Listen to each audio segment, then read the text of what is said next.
Well, hi everybody. This is a real pleasure for me and an honor too.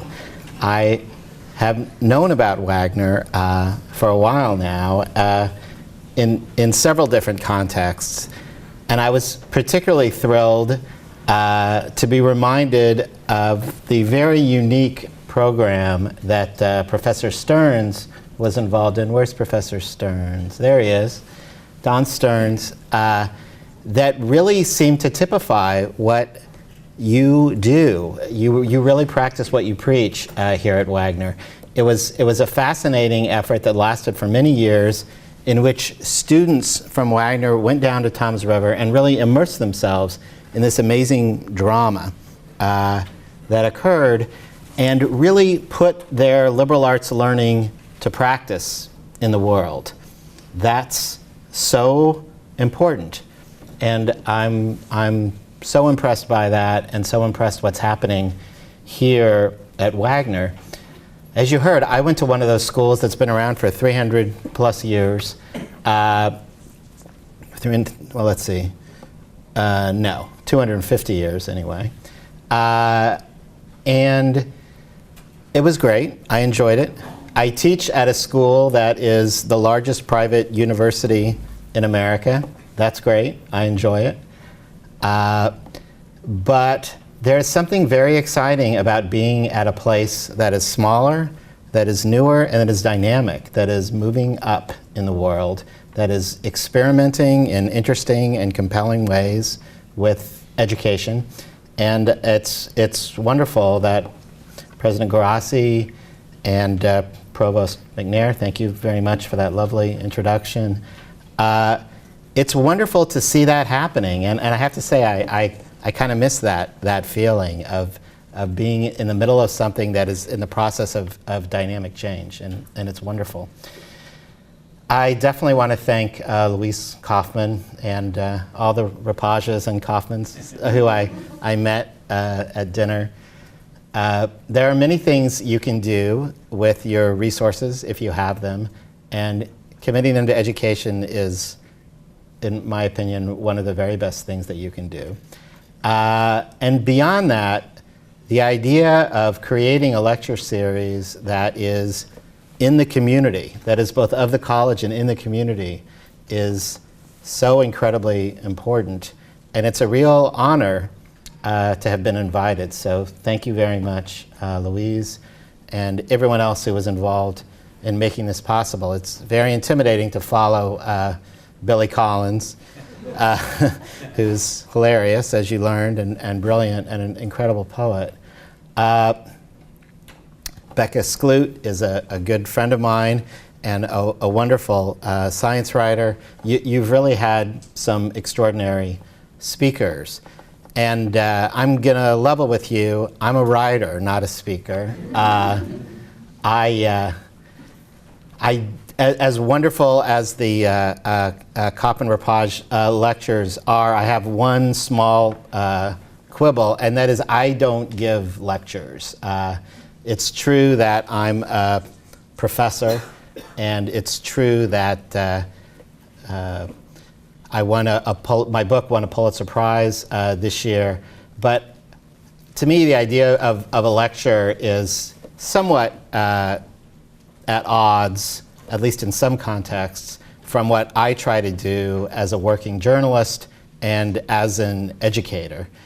The idea of a lecture is sort of creates barriers, and suggests that knowledge is delivered from on high instead of being a more iterative process that arises from the interaction of multiple people, communities forming and reforming and learning from each other. So I put on my blue suit as infrequently as I can, but this year I've had to wear it a lot. I still do dumb things like putting on my brown shoes and not really thinking about it with my blue suit. So I'm going to try not to give a formal lecture, but instead introduce some ideas from the book and sort of give you sort of a quick tour of why I did what I did. But I'm going to try to do it in an informal way with the help of these slides. And I definitely want to encourage questions at the end, or really if people are confused by anything that I've said, feel free to interrupt me. My students do that all the time. So my title is professor, but I'm really a journalist. And journalism these days has a mixed reputation. It's really always had a mixed reputation. But journalism, when it's practiced the right way, is really a high calling. A friend of mine says it's a high calling practiced by low people, which is somewhat true. I wouldn't be ashamed to call myself a low person, in the sense that I like to get out and talk to people and mix it up, and not separate myself from the people I'm writing about and the topics I'm writing about. In some ways, I think that the philosophy that Wagner embodies, which is the liberal arts, the idea of critical thinking, of skepticism but not cynicism, of acquiring knowledge that is both broad and deep, of getting the best of the ivory tower but not limiting yourself to the ivory tower. The idea of the liberal arts education that's in action, that is used to some broader societal benefit, is critical to the mission of this school, and it's critical to the best journalism too. It's the kind of journalism that I like to practice myself, and that I want my students to practice.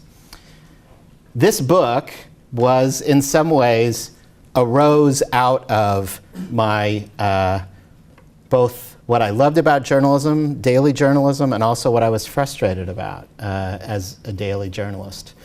As Provost McNair said, I had a long career in daily journalism, small newspaper, medium-sized newspaper in Florida, and then here in New York at Newsday for many, many years. By the way, I was remembering in a conversation this afternoon that my dream job when I was coming out of college was to land a job at the Staten Island Advance. And I came to here and had an interview, and I really wanted that job because my girlfriend, who is now my wife, was in New York too. And I thought, gee, this is the perfect job for me. And I was turned down. I didn't get it. Things eventually worked out, but here I am back in New York. But I guess what I'm trying to say is that in the course of all these daily interactions, the work of a daily journalist, you're writing a lot and you're writing very quickly and you're doing the best that you can, but you don't always feel like you're getting to the heart of things. And that was certainly true with my work on Long Island for Newsday. I got to the environment beat sort of by accident. I started out as a political writer, and no offense to President Grassi, but I found covering politics somewhat depressing and analogous to sports writing. I love sports, but I don't like covering sports because you're always writing about who's up and who's down. And the nice thing about science writing, environmental writing, is that you can get past just the sort of the shallowness of tactics. Who's winning, and are they being smart, and is their strategy working? And instead, you can start to get at the question of who's right. Where does the weight of the evidence lie? So, and what solutions are out there to solve these societal problems using my liberal arts education, using what I've learned, using all the information that I've collected, but applying critical thinking to trying to solve these complex problems. And so on Long Island, I found myself in that situation. And I was frequently writing about patterns of disease in the community. And I found this really quite interesting. People would call me over and over, and they would say, there's a lot of cancer on my block. I really think something's going on. You should look into it. And when somebody tells me that as a journalist, I'm interested in what my readers are interested in. I want to write stories that reflect what my community is most concerned about. So I did. I wound up writing a lot of stories about epidemiology. Epidemiology, for those of you who don't know, is actually quite fascinating. It's detective work. It's the interpretation of patterns. In epidemiology, we're usually talking about disease epidemiology. So it's the interpretation of patterns of disease over space and time. And it turns out that especially with chronic diseases like cancer, it's really hard to interpret these patterns. It's tricky. And so when people would call me and say there's a lot of cancer on my block, I found that it was hard for me to give them answers that were useful to them. But I tried my best. I wrote a lot of stories for Newsday. Some of them won prizes. But I never really felt like I was getting to the core of what was going on. One of my favorite quotes about epidemiology is from a good friend of mine named David Ozanoff, who's a sort of a really important figure and an emeritus professor at BU up in Boston. And he says, the definition of a catastrophe is a health effect so large that even an epidemiological study can detect it. Which is a kind of a witty thing to say. Sometimes I give talks and all the epidemiologists are in the house and half the audience cracks up and the other half is just disgusted with me for, how dare you insult our profession. That interests me because I started running into that when I was writing stories that attempted to answer these questions that my readers on Long Island and also in New York City were asking. And it fascinated me that epidemiology, a tool that we use that has such a rich and robust history that I explain in the book, would break down in terms of understanding clusters of chronic disease. And I wanted to know why. So in the course of doing these stories at Newsday, I heard about this town down in New Jersey on the shore in which really good science was being done. On Long Island, I didn't feel good science was being done at all. My stories and the work of other journalists and activists had spurred a lot of money being thrown at the problem on Long Island, but it was being done in a way that I didn't think that it was likely that there would be useful answers. But in Tom's River, I thought that something interesting was happening, and so I went down there and visited and talked to a number of people, including many of the people that Professor Stearns would bring his students to meet later. And actually, at that time, the program with Wagner was going on. And I wrote a couple of stories about it for Newsday, and I said to myself, wow, this would be a really good book someday. And so when I moved to NYU in 2005 and finally had the time and opportunity to dig deeper, I thought about Tom's River, and I began this process of writing this book. There it is, the book that you see before you. I'm going to switch gears here and switch to this mic. Is it working? Can you hear me? Yes? Okay, good. Because then I can see this better, and I can also walk around a little. Again, just forgive the brown shoes. So, just for a quick little introduction of what is Tom's River and where is it, I think most of you know this, but it's on the Jersey Shore. We have many Ocean County. Anyone from Ocean County in the house? Just a few. Okay, but plenty of Jerseyites, I'm sure, right? How many people are from Jersey? Okay, yeah, that figures.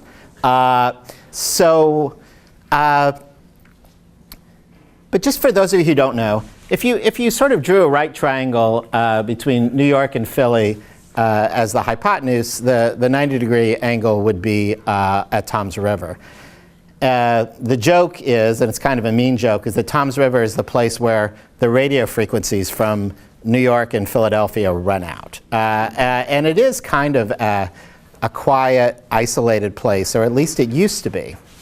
What changed in Tom's River starting in 1952 is that the chemical industry came to town in the form of a Swiss company called Ciba that doesn't exist anymore.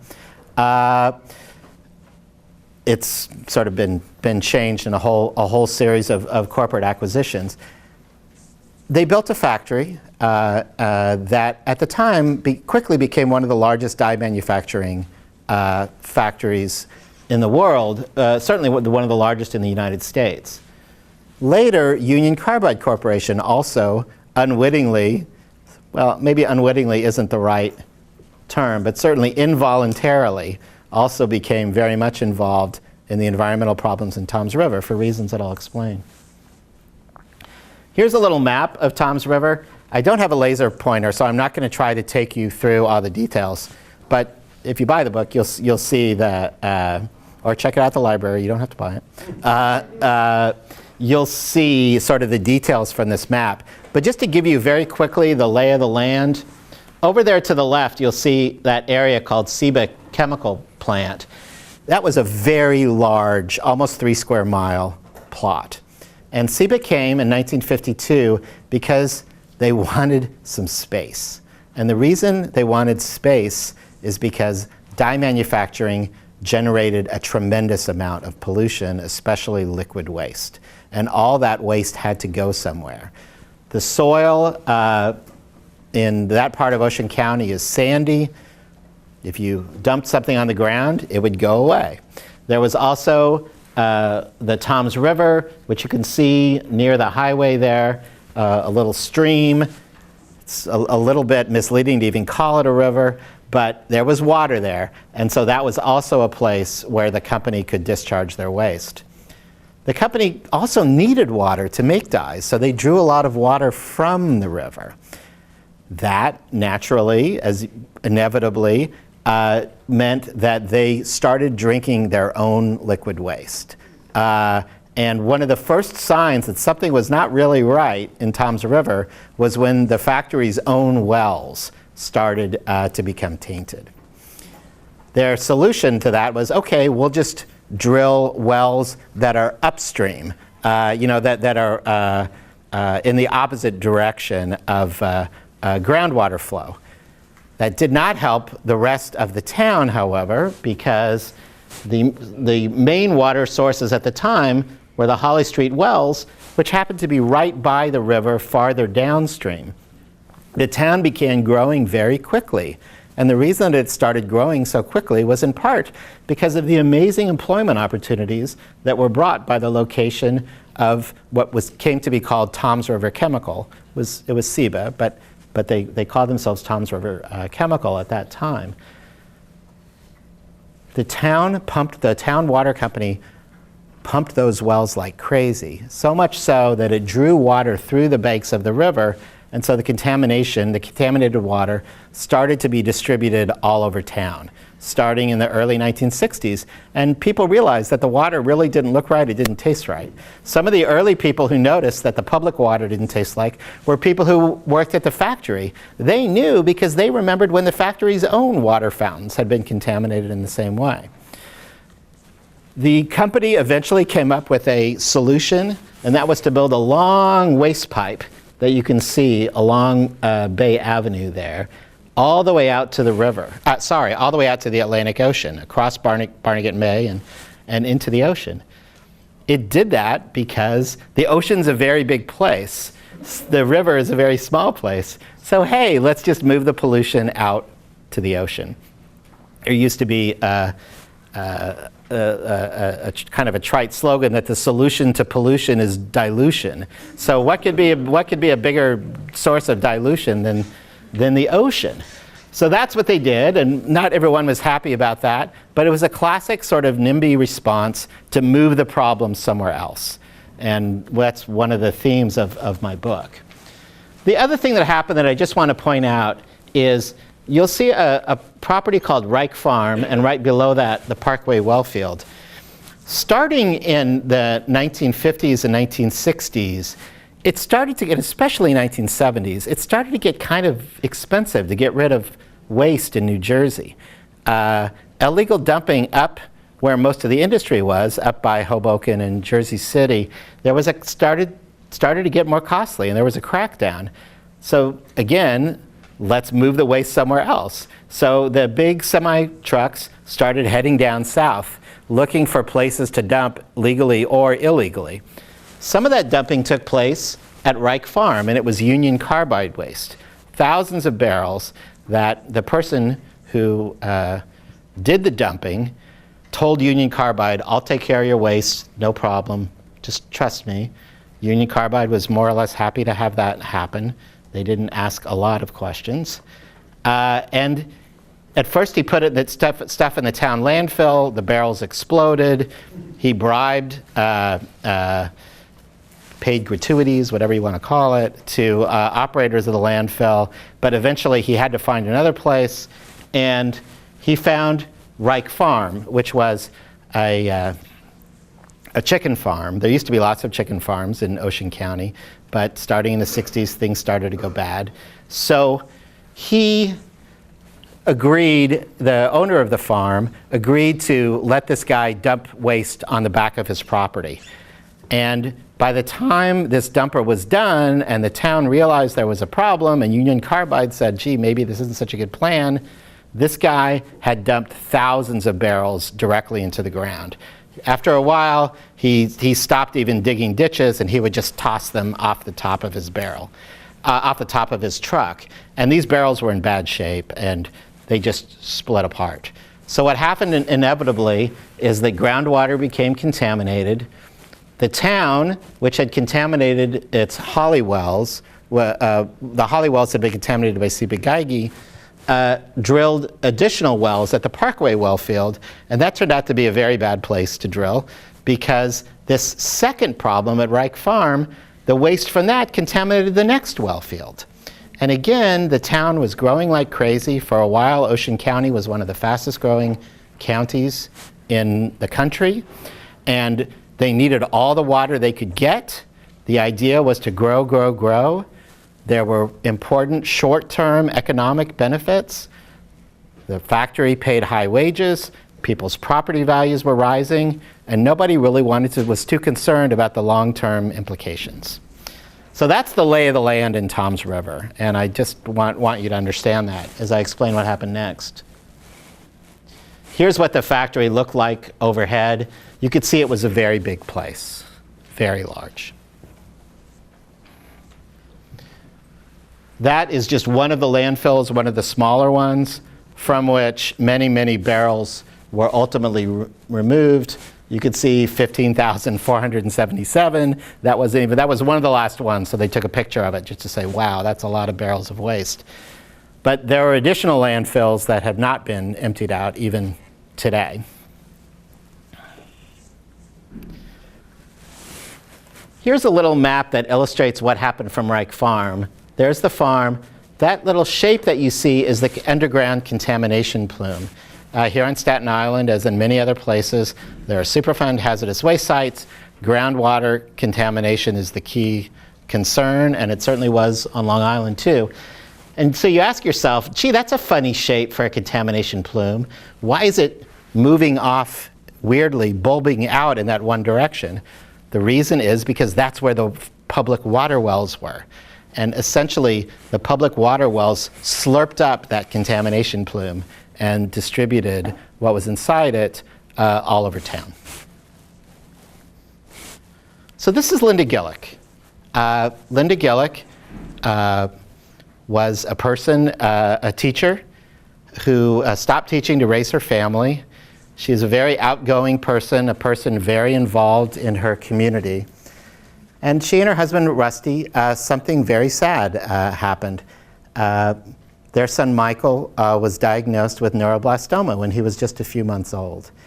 And at that time in particular, neuroblastoma was a terrible diagnosis. The doctors told the Gillicks that Michael would not live past his first birthday. They didn't say that. They said that the odds were not good, and Michael would not live past his first birthday. Michael beat the odds. He's still alive today. He has a hard life, but also he's a very bright, interested guy, and is part of his mom. He shares his mom's activism. Linda Gillick decided that she would make a map. Well, actually, let me slow down a minute and explain that as Michael was getting his treatments as a young boy, At that time, neuroblastoma required multiple surgeries, at least his neuroblastoma did. It required extensive chemotherapy. It was really very rough. And Linda Gillick was not, and Tom's River was not large enough to have its own pediatric oncology ward. Linda Gillick was not the kind of person who would just sit quietly in a hospital ward. She liked to talk to other people. She was a communitarian. And as she would have those conversations, she kept running into people, whether she was at Children's Hospital of Philadelphia or New York Hospital in New York, who said that they had kids from Tom's River. And she said to herself, why are there so many kids from Tom's River? She started keeping track of all the cases of pediatric cancer, childhood cancer that occurred in Tom's River. She made a map. That is a representation. That's one of her early maps. She started marking where people lived, where families lived, where kids had gotten sick. She was doing informal epidemiology, citizen-based epidemiology. That's not Michael, by the way. That's another child that was sick. And by the way, Linda Gillick still is doing her work today, Ocean of Love. It's an absolutely wonderful group that I would urge anyone to support. She does incredible work for the families of children with cancer in Ocean County. So when you make a map of something, a lot of people who are professionals, including many epidemiologists, are skeptical. They're skeptical for good reasons. Yes, we can make dots, we can make maps, and we can say, gee, there seems to be a lot of cancer here. But we have to remember that things cluster for reasons, and they also cluster for no reasons. Things clump for reasons that are just have to do with chance. There's an effect that epidemiologists call Texas sharpshooting, which is why I have that cowboy. And it's a story that you can imagine a cowboy, he's maybe a little inebriated, he's just shooting wildly on the side of a barn, and the bullets are just scattered all over the place. But then he sees someone walking down the road that he wants to impress. So he very quickly goes over and looks at where the bullets have clustered randomly, and he draws his target right there and says, see, I was shooting there the whole time. That's called Texas sharpshooting. And that's the danger when you're trying to interpret patterns. So as a result, many of my friends and colleagues, the two of which are here, George is a good friend, Atul Gawande, I've only met once, but he's a really interesting guy. Some people are very skeptical of cancer clusters, period, and say that this is not a subject worth looking at, worth talking about. It's a waste of time to try to figure out what these things mean. I strongly disagree with them, although I share their belief that sometimes clusters are not what they seem. It turns out that people have been thinking about this for a really long time. This guy on the left, Paracelsus, wandered around the streets of Basel, Switzerland, saying, insulting the classical ideas about medicine, and saying, you know what, we should be looking at the evidence in the real world and trying to understand why this is happening. Why is it that minors get sick? Why is it that we see more cases of lung disease among minors? This guy Ramazzini lived 50 years later in Italy. He said, gee, why do we see certain occupations associated with certain diseases? That chimney sweep is an example of the first really well-defined cancer cluster. It was a testicular cancer cluster associated with chimney sweeps. Young boys would do their jobs naked and in the narrow chimneys of London, and they were highly exposed to coal tar, which would lodge in the crevices of their body. They would get cancer. A man named Percival Pott noticed, why are so many young boys who happen to be chimney sweeps getting testicular cancer? These were minors. As I said, why is lung cancer associated with mining? These guys here are people in the dye industry, the same industry that eventually came to Tom's River. Why is it that so many people in the dye industry are getting bladder cancer? Starting in the 1880s, that became quite obvious. It took another 50 or 60 years for the industry to acknowledge this, but it was obvious back then. People started using the tools of epidemiology to make maps and to try to figure out what's really going on. This is Snow's map of the cholera outbreak in Soho in London. And you can see that you can learn things from maps. Snow noticed that all of the cholera cases seemed to be clustered near one well.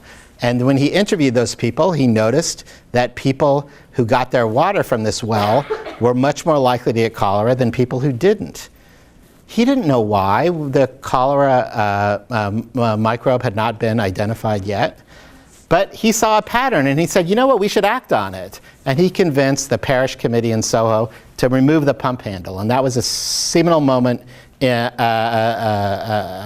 absolutely critical seminal moment in epidemiology when we decided that we would take action to try to reduce a risk even before we had to, even before we knew for sure, but based on an indication that something might be wrong, why not be cautious?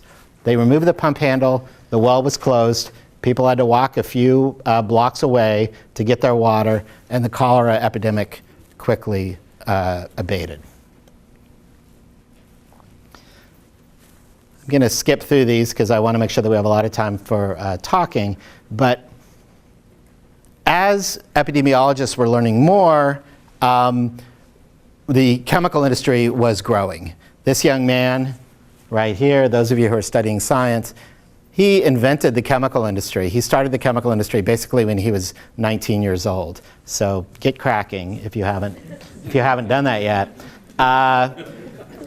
He invented accidentally the process of synthetic dyes. It quickly became clear that synthetic dyes were an incredibly useful product and a lucrative one, but also a health risk. And people like Hoyper and Yamagiwa started to figure out what that means. Then what happened starting in the 1950s is that epidemiology started to change.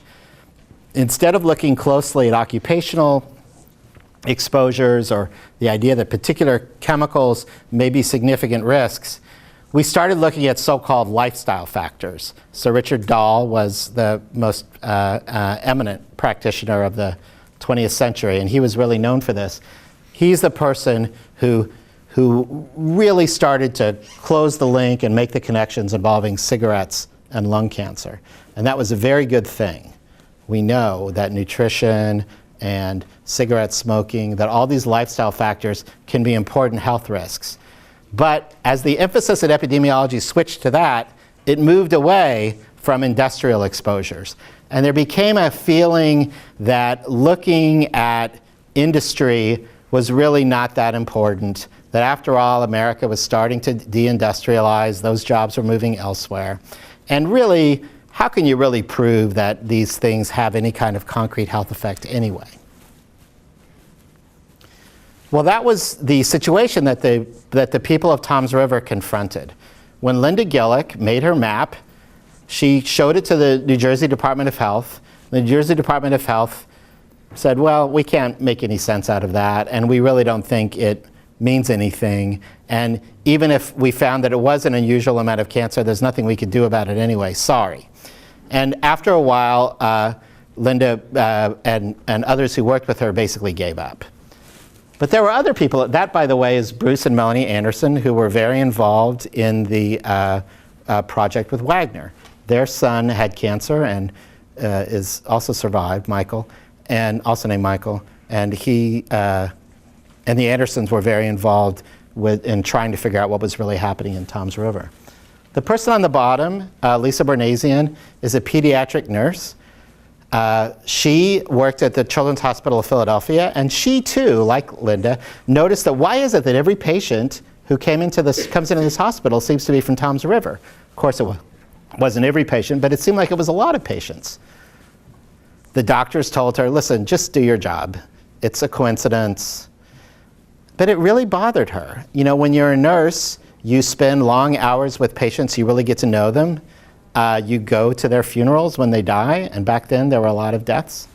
And when she would go to funerals in Toms River, it would really stick in her craw. She would drive past the factory and say, oh, that's the factory. Her sister-in-law happened to work at the Environmental Protection Agency. Her sister-in-law knew who to call. And finally, after 20 years of intense concern about cancer in the community and also cancer among the employees, the state agreed to do a very basic investigation. It was done in 1995, and in the interest of brevity, I'm just going to summarize. The state basically said, yep, there's a lot of cancer in this community. There's more cancer than we would expect based on the demographics of the population compared to the statewide rate. But you know what? The number of cases is still relatively small. There's huge uncertainty. It's a little bit like conducting an opinion poll to try to represent the national electorate, but you only talk to 10 or 12 people. You don't know whether your data is really any good or not. So basically, they sent a letter to some of the people involved, and they said, sorry, we can't really make any heads or tails out of this. You've got a lot of cancer, but there's nothing we can do. Never mind. And you could imagine how that sat with people, especially because it was never released to the community. But a reporter at the Newark Star-Ledger found out about it from Linda Gillick and wrote a huge story. And those of you who are from New Jersey and were around back then as adults might remember that that's when things really hit the fan. The community went crazy. This information had not been released publicly. They read it. They woke up and read it in a newspaper one morning, and people freaked out. There was a community meeting at one of the high schools, and people were so worked up that they basically refused to let the state health commissioner speak. There were state troopers there, and it was a good thing that they were there because it was an extremely rowdy meeting. And by the end, the state health commissioner, prodded by Linda Gillick and several hundred extremely irate people, agreed to do a full-blown investigation. That's the investigation that I wrote about in this book. It came out in 2001, and fascinatingly, despite the difficulty of trying to make sense of residential cancer clusters, ultimately the state concluded that there was an association between contaminated water, parkway water, and childhood leukemia among girls, and also contaminated air among portions of the town that were downwind from the SIBA plant and therefore had higher exposures to air pollution. I'm going to spare you all the details about how they did it, but it's really quite fascinating. It's a great example of how good science is really good detective work. Yep. Everyone was happy, reasonably happy, but no one was perfectly satisfied. As everything involving epidemiology is never about certainty, epidemiology is like it's about possibilities. It's about likelihood. It's never about certainty. No one could ever tell you for sure that a particular case of cancer was caused by a particular exposure. That's not the way things work, and that frustrates people. And yet, people use this information in Tom's River. They took affirmative steps to clean up their community. There was also a lawsuit. It was actually never a lawsuit. It was never actually filed in court. But there was a negotiation that ultimately ended with the families who were involved, 69 families, although the cluster was much larger than that. 69 families ultimately got settlements. Those settlements ranged from as small as 100,000 to as much as 600,000. You can ask yourself whether that is just compensation for losing a child or having a child that went through the agony of cancer treatment. But evidence of epidemiology is hard to build a case around because it's not about certainty, it's about probability. All right, I'm going to spare you the math lesson here, but the bottom line is that there were elevated cancer rates and there were strong associations between environmental exposures and disease, but there was also great uncertainty about the results. There are plenty of people in town today who can credibly say, you know what, I'm not convinced, and the elevations may have been extreme, but the uncertainty was also high, and they're right too. The good news is that just like removing that pump handle in Soho, in the Soho section of London, almost 160, more than 160 years ago, the people of Toms River, the state of New Jersey, finally, after not addressing the problem for many, many years, did take affirmative steps under intense political pressure to reduce exposures in town. The Parkway wells were filtered appropriately, finally, and or closed down. The factory ultimately shut down, and all that definitely measurably reduced contamination in town. So the question is, did cancer rates go down? It's a murky question, but at least with leukemia, which we know is one of the strongest environmentally mediated cancers, yes, this is prevention in action. Exposures were reduced starting in the 90s. They were reduced significantly, and as you can see, the 5-year smooth rates started going down significantly. That's good. It shows that even if we aren't sure about something, we can take sensible, common sense steps. What is that one dip? That one dip almost? Yeah. There's no obvious explanation for that. And these are 5-year smoothed rates, so they're already somewhat averaged out.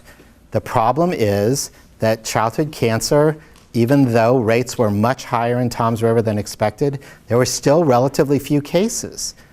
So when you have relatively few cases, you have huge uncertainty. So those dips reflect uncertainty. There's no good answer for that, but good question. All right, so how are we doing in controlling cancer? Well, it turns out that kids are a really good barometer of that, especially in terms of environmental cancer. And the reason is because cancer is a genetic disease, right? It's a disease of mutations. Those mutations accumulate for natural reasons and or unnatural reasons over time, which is why most people who get cancer are old, are the elderly. So when we see cancer in middle-aged people and especially in younger people, it alarms us. It turns out we're actually doing really well in terms of keeping kids alive. We've gotten great at treating cancer and diagnosing cancer. And as a result, kids are living a lot longer than they used to. But how about actually reducing cancer in the first place? How about reducing cancer incidence? We're not doing nearly as well. The situation is basically flat, or in some cases, some important cancers are increasing among kids.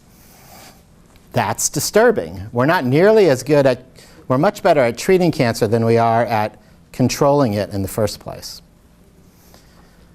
I have my own ideas about why that is. Capitalism works really well in terms of diagnosis and treatment. There's money to be made.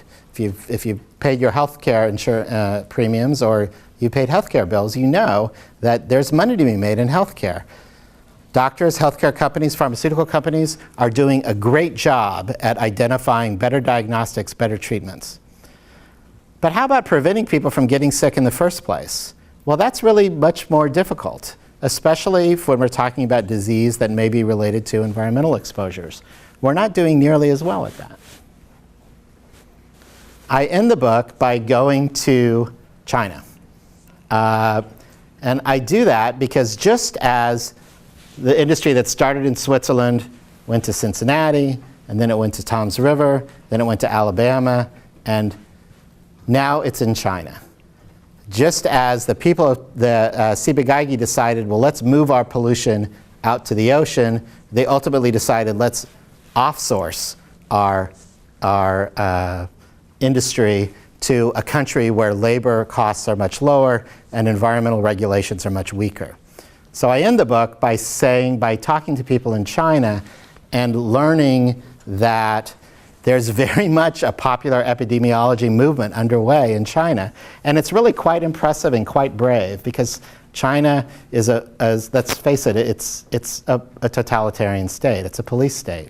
They're very serious about their capitalism, but they're also very serious about state control of media and information. And yet, even in the face of that, there are people who are like Linda Gillick that are looking around, seeing cancer in their communities, trying to understand what's happening and agitating for change. The strongest environmental movement in the world right now is in China. It's not the most powerful because they're working against a totalitarian government, but it is widespread, and environmental issues are extremely important in today's China. So I find that kind of encouraging that, and I was especially encouraged that this book is, in a few months, will be offered in Mandarin in China. And I'm optimistic that we can learn from our mistakes. We're certainly not perfect in learning from our mistakes, but it's possible. What do we do now? I don't want to spend a lot of time in this, but I have a few very quick suggestions about what we could do. One idea is that we should recognize that even if we can't be sure about something, it's okay to take common sense preventative steps even without perfect information. That's what the people of Toms River did, and it worked. We're actually really good now in other parts of our society at capturing big data and understanding what's happening in public health and understanding what's happening in our population. I know an arm of the federal government that has a budget of $80 billion plus. They're really good at using big data to identify people and identify threats to our nation. Those are the intelligence agencies, right? The National Security Agency. The EPA's budget is $8 billion. We can argue about how many lives are being lost and or saved by what our intelligence agencies are doing versus what our environmental agencies are not doing. But I think it's pretty obvious that there are lots of things we can do in terms of capturing public health and environmental data that we're not doing right now. We need to be serious, in my opinion, about funding our government appropriately. We have a kind of a funny attitude in this country about government. We don't have much confidence in government, and so our response to that is to cut oversight even further and say, gee, they can't do anything, so let's make it even harder for them to do anything. I think that's a problem. We need to incorporate science into our regulatory decisions, not politics. We need, and those of us who identify as environmentalists need to be realistic and recognize that there are tremendous benefits to be gained through free markets.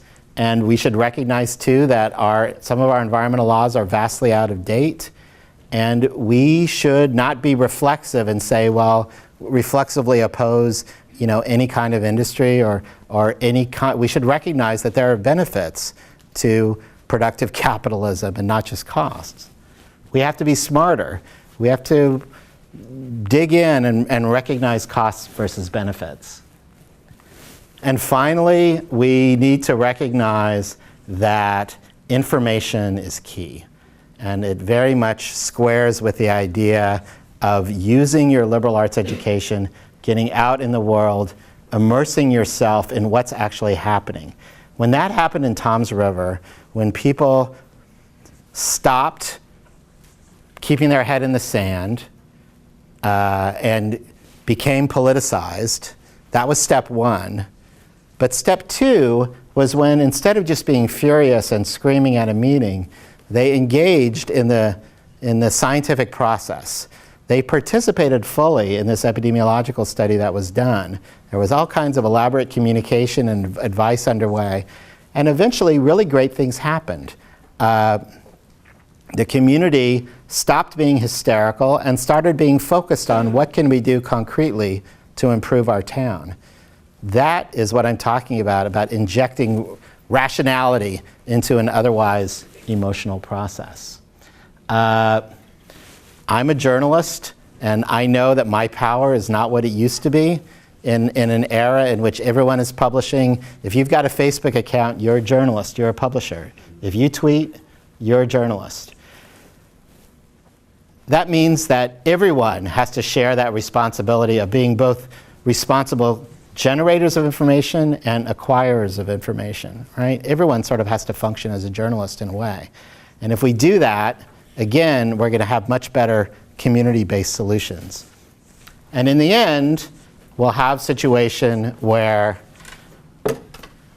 we'll be much less likely to have the kinds of situation that occurred in Tom's River, where over a 50-year process, an incredibly slow, agonizing process, eventually the community came together, recognized the problem that it had, used the scientific process to try to get the best, most complete possible picture it could of what was really happening in the community, and then acted on that information, even though the information was not perfect. If we do that, then we'll avoid what happened in Tom's River, which is that there was a tremendous amount of tragedy, as represented by that memorial, the sign for the memorial garden that you could see if you went down there to the town today. If we do that, we can avoid any more Tom's Rivers.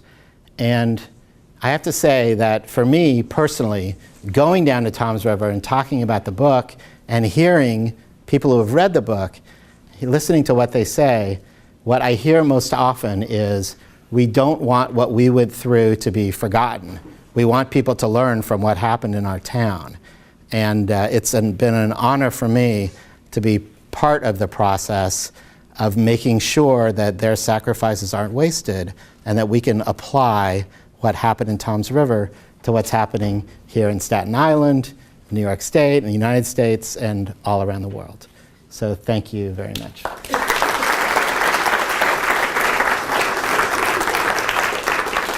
So as usual, I talked longer than I meant to, but I'd be very glad to answer any questions. Yes, sir. A wonderful talk. A number of years, I'm a movie buff in my spare time. Yeah. A number of years ago, I remember a film called A Civil Action, I believe was the title of it. Absolutely riveting movie. Any movie with Robert Duvall. Yeah, he's great. But beyond his acting, the story was riveting. So much so I went out and bought the book and read the book very, very quickly, cover to cover. It's interesting, as I was thinking about it earlier today, I sort of remembered it as a novel. And I think that says something about the kind of problem we have with accepting these things as fact. I remembered only shortly afterward, it indeed was fact. Strikingly similar. In some ways, yeah. That you're talking about. And the question I have is, you're absolutely right about its probability, but at a certain point, the probability becomes high enough for one to really take it seriously. And it seems to me that it's very, very difficult for the companies involved to really address this and take this seriously. And you would think that chemical companies who have the resources to look into the scientific issues would really be people, would really be entities that could, in fact, look at this seriously. What do you think it's about that these issues are so difficult for somebody to really address seriously, only when it comes to a point of numerous tragic outcomes? Yeah. Yeah, we're really much better at solving problems after they've occurred than we are at preventing them. You know, epidemiology is a little bit like the fire marshal that comes in after the house is burned down and tries to figure out, well, why did that happen? Preventative care is like the fire inspector who goes around and looks at your house to say, gee, you know, maybe you need to upgrade your boiler because what you've got is really dangerous. Well, actually, in our society, we're a lot quicker to fund fire inspectors, fire marshals than we are fire inspectors. And in the same way, we're much quicker to act after the tragedy than before it. What happened in Woburn, Mass., which is the story of a civil action, it has some characters in common with mine, especially Jan Schlickman, who was the star of Jonathan Harr's book and plays a role in my book too. What those stories have in common is that for a very long time, many otherwise smart, good people convinced themselves that nothing important was going on. And the people who thought that something really was going on because they had some kind of personal tragedy in their family were not listened to. There's something about the human brain. We're really good at rationalizing almost anything. You know, we can convince ourselves of almost anything. And nobody, in in 30 years of being a reporter, I've never had somebody come up to me and say, to poison that well. You know, I'm a bad person. I knew that what I was doing was wrong and that I did it anyway. That's not the way human beings are. That's not the way that we think. And I don't think any company, the behavior of Union Carbide and Ciba-Geigy over time in Tom's River was deplorable, but I don't think it was evil. I think it was quite understandable. I'm much angrier about the lack of oversight by government bodies. That's their job. Ciba's job is to make chemicals at a profit that satisfy their shareholders and their customers. The New York Department of Health's job was to protect the public health, and they didn't do it adequately in Tom's River, just as Mass DOH didn't do the job in Woburn. So to me, the answer is, I think teaching ethics is a great idea, but I don't expect that if everyone behaved ethically, that suddenly everything would change and we would eliminate these problems. Because very rarely do people feel they're behaving unethically. That's not the way these things work. Instead, people feel like, well, I did my job. I wasn't really sure what was going on, but I felt like my first job was to do my job well, and my job was to make dyes at a profit that are useful to consumers. Other people's job are to figure out whether what I was doing was actually damaging to health and the environment. Yes, sir? So sort of as a follow-up to that, so what do you think of the civil law system, especially with contingency, contingency fee lawyers as a means to, as an alternative to regulation? Yeah. Do you think it works? Or? Well, I think that's a classic example of the fire marshal versus the fire inspector, right? So the civil tort system is actually pretty decent under some circumstances at getting recoveries for people who were injured, although a whole series of Supreme Court decisions involving science cases has made that increasingly difficult. But the civil tort system is not very good at all at preventing problems before they occur. I'm not saying that it doesn't happen, but it's difficult. Again, that's why we have government. That's why we come together in a democracy and decide what the rules are. We set the rules and then we enforce them. At least we're supposed to. It's not everyone else's job to decide, well, I could do this legally, but I'm not going to because it might hurt someone. That's government's job to make those kind of calls. So the civil tort system has sort of stepped into the breach as government agencies have sort of stepped back as guardians of public health and the environment.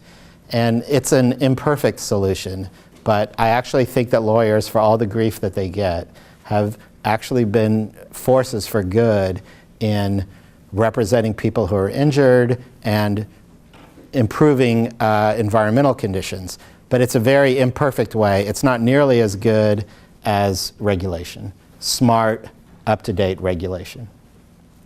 Yes, sir? How are the Ciba Swiss plants treating their byproduct, their end product? And were there any studies of impacts in their communities? Yes. The question is, what about in Switzerland, where all this began? It began in Switzerland and Germany and to a lesser extent in the UK.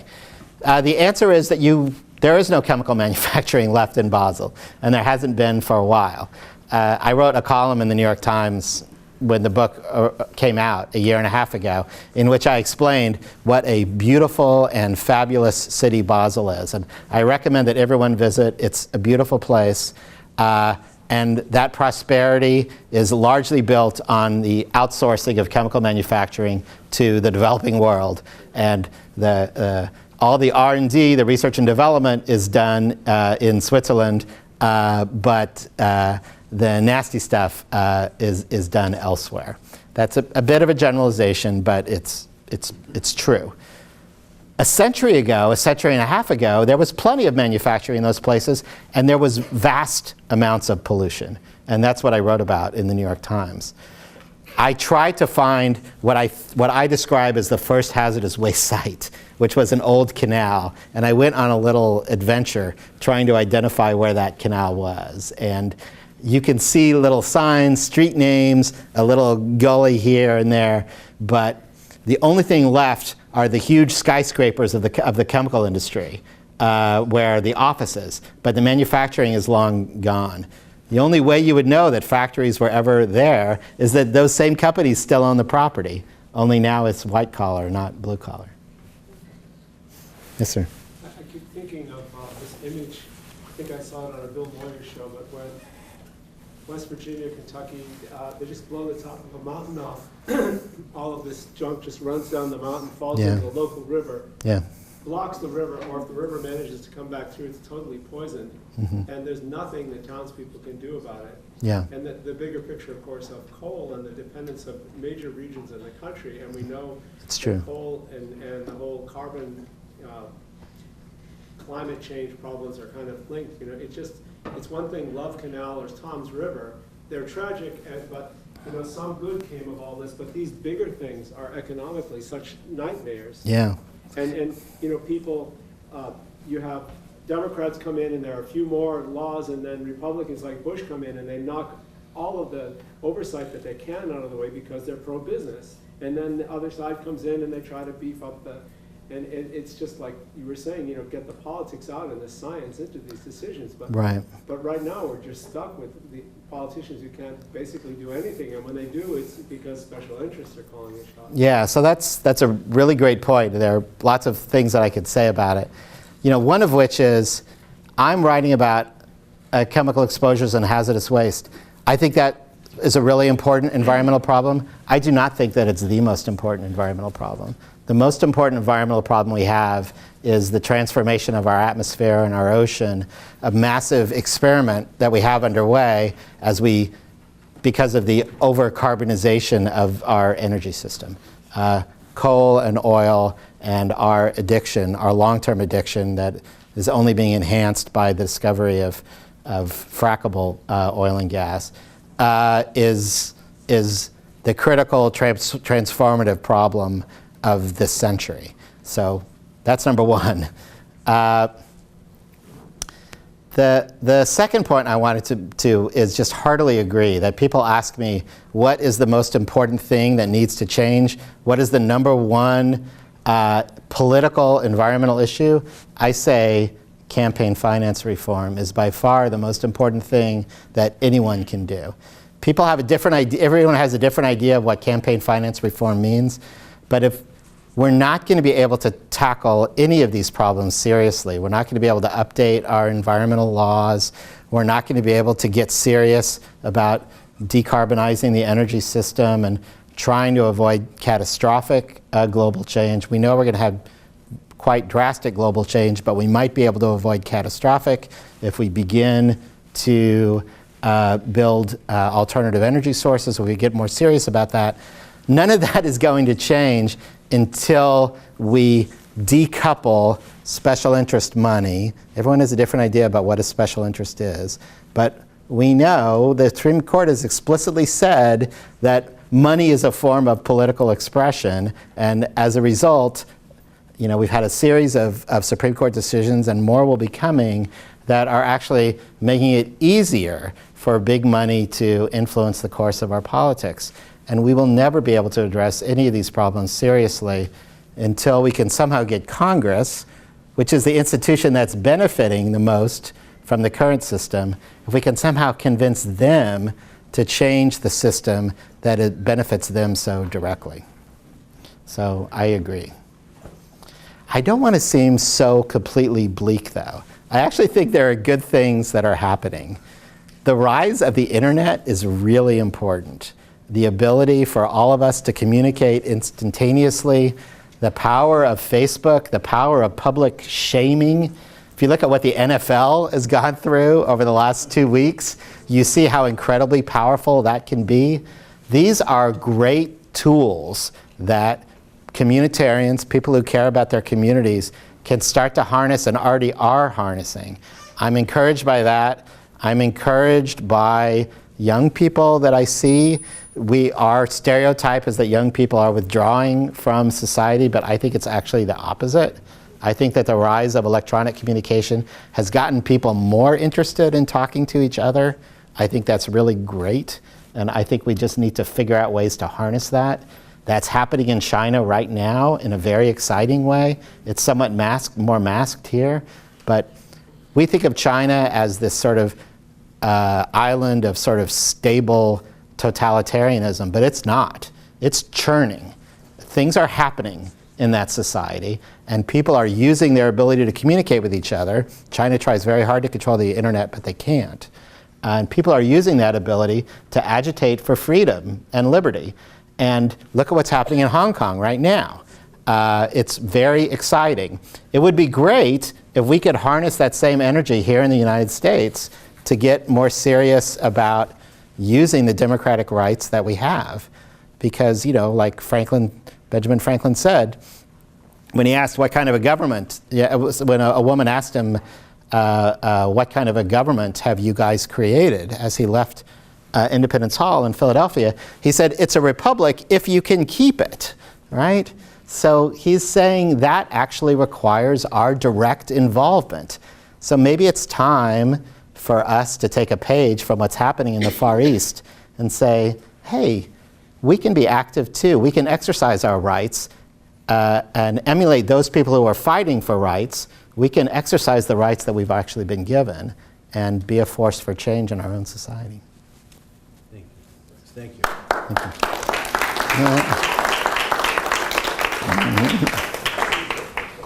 Thank you very much, Dan. This was fabulous. We have it on tape. Yeah. We'll be able to put this on the internet somehow and people can see this piece. So thank you so much for staying this long, and really, I hope that you get a chance to read the book and engage with some more. Thank you so much. Thanks. Oh, yeah. Oh, yeah. I've hampered my own sales by talking so much, but I'll be upstairs and glad to sign any books for anyone who wants. Yeah.